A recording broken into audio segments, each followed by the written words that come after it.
super organised yesterday. I got the Stan Getz video up like before midnight, had it ready, thought I had it ready just to push out in the morning. Forgot to add the end screen video, so I'm now on my iPad Pro before I go to a meeting, kind of adding the end screen. Pencil's not charged up yet, just to make sure that you always have videos to move on to.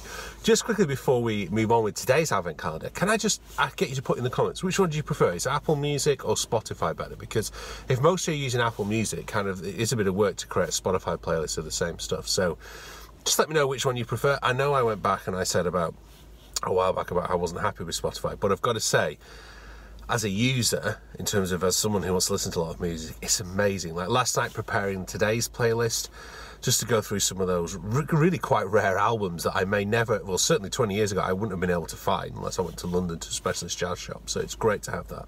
So let's get started with day number 7 in our advent calendar. And the beauty of this guy is he's actually still alive.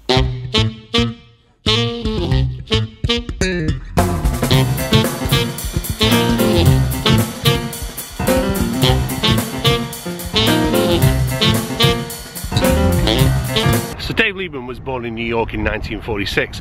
As a young child he was struck down with polio, which meant he spent about 14 months of his young life in hospital. Took up the piano aged 9 and moved on to the saxophone when he was 12 years old, but he was very lucky. He got to see Coltrane in Birdland in the early 60s. Liebman then got to play with Elvin Jones, who was in Coltrane's band of course, and Miles Davis, and Lee played on Miles's On the Corner album.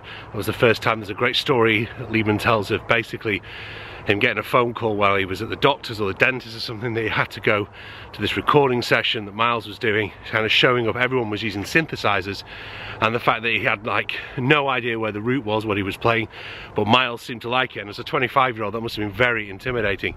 But Liebman is really well known as a soprano player and tenor player, but for me it's his soprano that he's best known as, and I've really enjoyed putting this playlist together because I think Dave Liebman might be someone that you don't know as well as you know some of the others on the list. So anyway, I've popped out. I'm just going to fly the drone around a little bit just because it's getting near golden hour, sun's going down, got to pick the kids up from school soon, and it's not raining, so it's not prime opportunity to get some drone flying done.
reason why I've mentioned that Dave Liebman is such an important musician is his work as a jazz educator. In fact, he was probably one of the first people to sit down and really think about how we teach jazz as an academic subject. He had many different fellowships. I'll mention them all on the Cambridge Saxophone page with the playlist, but of course you can, you know, read up on his stuff. He's written many books, one of which I'll show you in a minute, and it's important. Still get funny looks around vlogging around here, but then again, when I first used Apple Pay in the village shop, I think they thought it was witchcraft. I love autumn more than winter for photography, unless it snows, in which case it's amazing. But I just like the fact that you just get just the way the sun behaves in winter, the shadows and everything, and how low it is. It just can make, wasn't as good as I'd hoped today, can make for some quite stunning footage.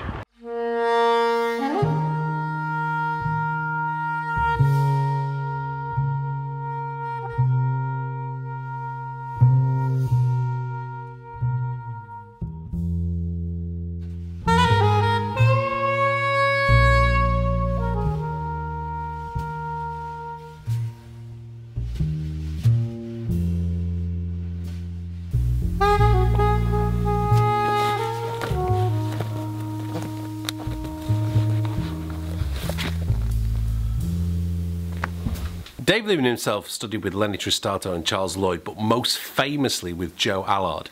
And this book, Developing a Personal Saxophone Sound by Dave, is basically the Allard method condensed into a book. And Joe Allard was the guru. He's the guy who taught Brecker, Joe Lovano, Liebman, and so many others of those players. Allard was the head of clarinet at Juilliard, and so many of the saxophone players around who were sort of learning in the 60s and 70s, you know, Allard was placed all the way up here for his, particularly his technique with embouchure, his idea behind the non-pressure embouchure.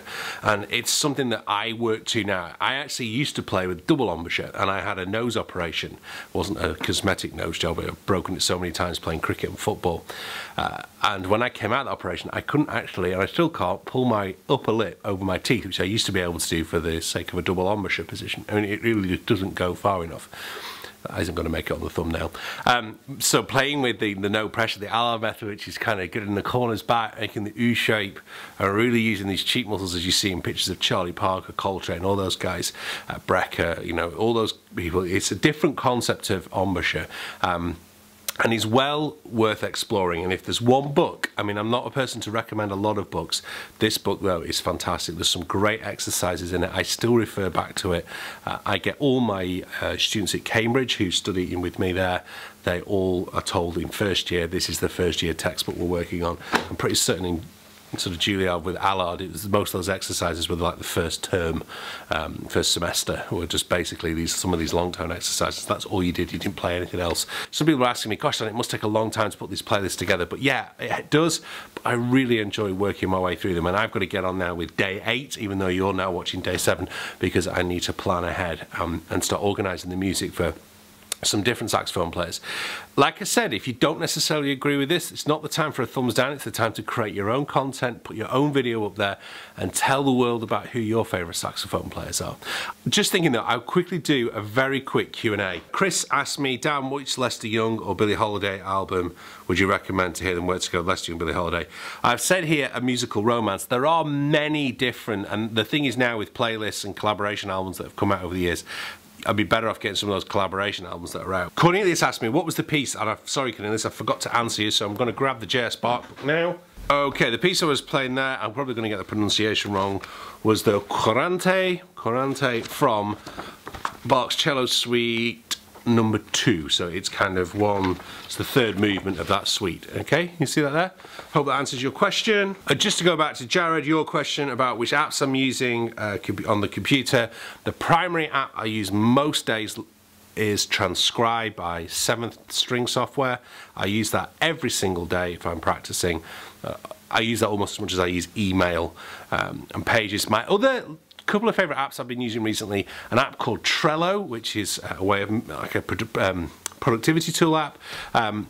And Evernote I like to use a lot as well. I like to use Evernote to I use it for all my student notes, and I like to use it for my own personal practice notes. Thank you very much for watching today's vlog. Please check out yesterday's saxophone advent if you haven't seen it already on Stan Getz. This is what I was up to this time last year. Hit that subscribe button, please. It makes such a difference. And thank you very much for watching. I will see you tomorrow with saxophone player number 8.